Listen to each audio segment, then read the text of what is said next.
সম্মানীয় দর্শক বন্ধুগণ, পশ্চিমবঙ্গ সরকারের তরফ থেকে 2025 সালে আবার আয়োজন করা হচ্ছে দুয়ারে সরকার। 24 জানুয়ারি থেকে এই দুয়ারে সরকারের শিবির শুরু হচ্ছে। এই শিবির চলবে 1 ফেব্রুয়ারি পর্যন্ত।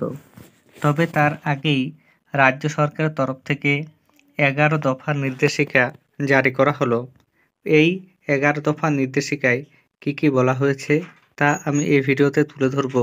পাশাপাশি 24 জানুয়ারি থেকে 1 ফেব্রুয়ারি পর্যন্ত দুয়ার সরকারের যে ক্যাম্প অনুষ্ঠিত হবে, সেই ক্যাম্পে আপনারা যে ফর্ম ফিল আপ করবেন বা বিভিন্ন প্রকল্পে আবেদন করবেন, সেই আবেদনপত্রগুলি 28 ফেব্রুয়ারির মধ্যে যাচাই করা হবে। এমনকি বলাও হয়েছে 28 ফেব্রুয়ারির মধ্যে আপনাদের সুবিধা প্রদান করা হবে। সেই সংক্রান্ত গুরুত্বপূর্ণ আপডেট এবং প্রমাণ আমি এই ভিডিওতে আপনাদের সামনে তুলে ধরব।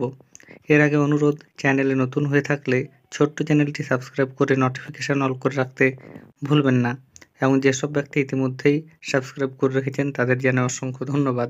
দেখুন, 11 দফা নির্দেশিকা সম্পর্কে সরকার কি কি ঘোষণা করেছে। বলা হচ্ছে, উৎসবের আবহে আয়োজন করতে হবে দুয়ারে সরকার। শিবির নিয়ে 11 দফা নির্দেশ রাজ্যের। এছাড়া আরও বিস্তারিতভাবে কি বলা হয়েছে আপনারা সরাসরি দেখুন। আগামী 24 জানুয়ারি থেকে রাজ্যের বিভিন্ন প্রান্তে শুরু হচ্ছে দুয়ারে সরকার শিবির। রাজ্য সরকারের 37টি প্রকল্প এবং পরিষেবা পাওয়ার জন্য এই শিবিরগুলিতে আবেদন করা যাবে। সেই শিবির পরিচালনার জন্য শনিবার কিছু নির্দেশ দিয়েছে নবান্ন। জানিয়ে দেওয়া হয়েছে, আগের মতো একগুচ্ছ আবেদন গ্রহণ করা হবে না।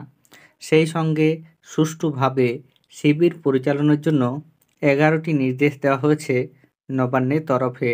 বলা হয়েছে, উৎসবের আবহেই আয়োজন করতে হবে এই শিবির। রাজ্যে এই নিয়ে নভেম্বর দুয়ারে সরকার শিবির আয়োজিত হচ্ছে। সেখানে 18টি দপ্তরের 37টি প্রকল্পের জন্য আবেদন গ্রহণ করা হবে। এই শিবির নিয়ে শুক্রবার জেলা প্রশাসনগুলির সঙ্গে ভার্চুয়াল বৈঠকে বসেছিলেন মুখ্য সচিব মনোজ পন্থ। সূত্রের খবর, সেখানে সুবিধা অসুবিধার কথা শুনেছেন তিনি।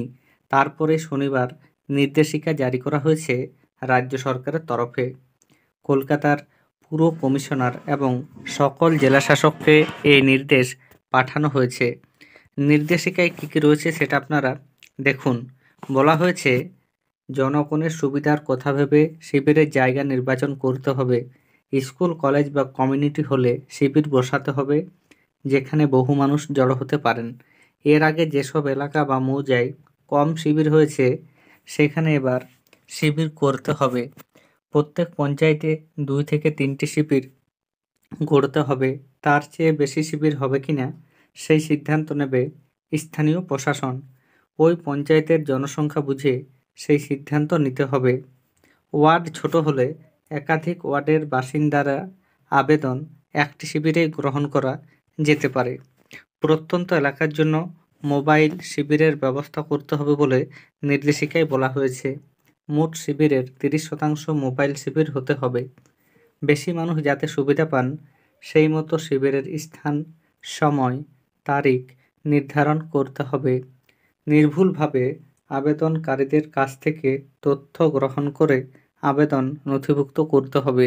নির্দেশিকায় শিবিরের প্রচারের জন্য সমাজ মাধ্যমের উপর জোর দিতে বলা হয়েছে। শিবিরের আগে, পরে এবং তা চলাকালীন সমাজ মাধ্যমে প্রচার করার কথা বলা হয়েছে। স্বনির্ভর গোষ্ঠীর ভূমিকা নিয়েও নির্দেশ দিয়েছে সরকার। সাধারণ মানুষকে সাহায্যের পাশাপাশি শিবিরে তাদের পণ্য বিক্রির কথাও বলা হয়েছে। কন্যাশ্রী ক্লাবের সদস্যদেরও ওই শিবিরে যোগ দিতে বলা হয়েছে। নোডাল বিভাগের তৈরি করার নির্দেশিকাও পাঠানো হয়েছে। সবশেষে রাজ্য সরকার তরফে জানানো হয়েছে, উৎসবের আবহেই দুয়ারে সরকার শিবির আয়োজন করতে হবে। এই শিবিরে মানুষের যাতে ইতিবাচক অভিজ্ঞতা হয়, সেদিকে নজর রাখতে হবে। এছাড়া সরকারের তরফ থেকে জানিয়ে দেওয়া হয়েছে, আপনারা যে আবেদন করবেন সেই আবেদনগুলি 28 ফেব্রুয়ারির মধ্যে যাচাই করা হবে, এমনকি সুবিধা প্রদানও করা হবে।